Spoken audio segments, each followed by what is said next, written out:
Vamos a hablar sobre la membrana celular o membrana plasmática, que es el recubrimiento superficial de la célula. Para comprender de mejor manera esta compleja estructura, se muestra la siguiente ilustración de un corte de la membrana celular.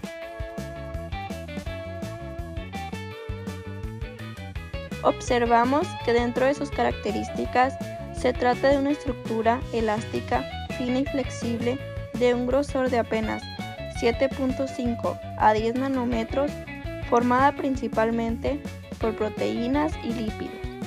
Además, parte de su estructura está conformada por colesterol y otros lípidos e hidratos de carbono.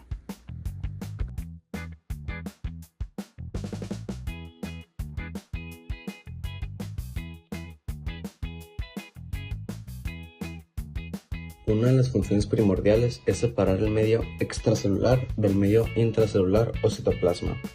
Esto lo hace a través de la bicapa lipídica, que la profundizaremos después en el video. También evidenciamos las proteínas de la membrana y finalmente a los hidratos de carbono unidas a estas. En este video analizaremos tres aspectos importantes. Primero, la bicapa lipídica, las proteínas de la membrana y los hidratos de carbono de la membrana.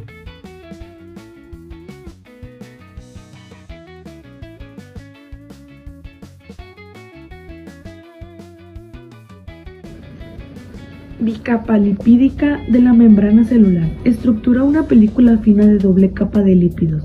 Cada una tiene una molécula de grosor. Si observamos más de cerca a las moléculas del fosfolípido, se aprecian las características de los diferentes extremos.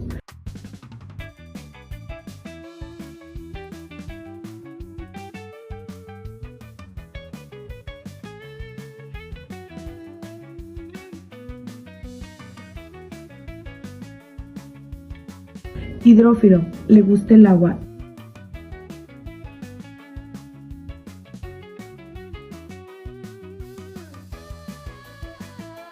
Hidrófobo, repela o se aleja de las moléculas del agua.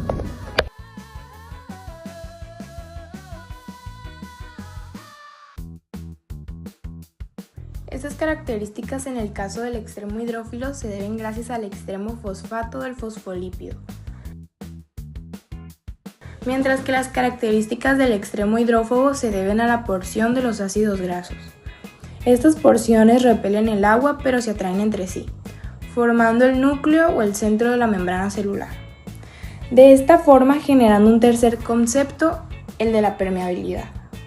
Cuando nosotros hablamos de la permeabilidad, nos referimos a la facilidad con la que ingresan las sustancias que están dadas por la estructura de las mismas, además de la cantidad de moléculas de colesterol en la membrana celular.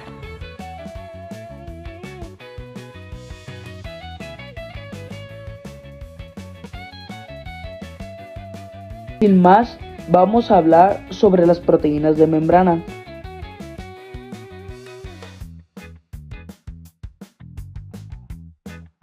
Se trata de estas masas globulares que flotan en la bicapílica, que generalmente son glucoproteínas y se encuentran en dos grupos principales. Por un lado tenemos a las proteínas integrales, que son las que atraviesan el espesor de la membrana celular. Van a estar contribuyendo canales o poros para el paso de moléculas de hidrosoluble.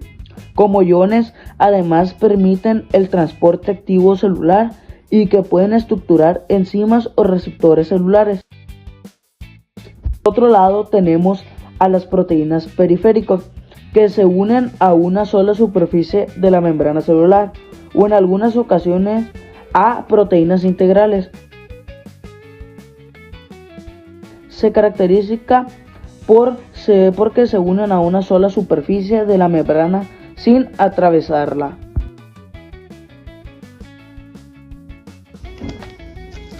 Hidratos de carbono, que se unen en las proteínas y lípidos, formando respectivamente glucoproteínas y glucolípidos.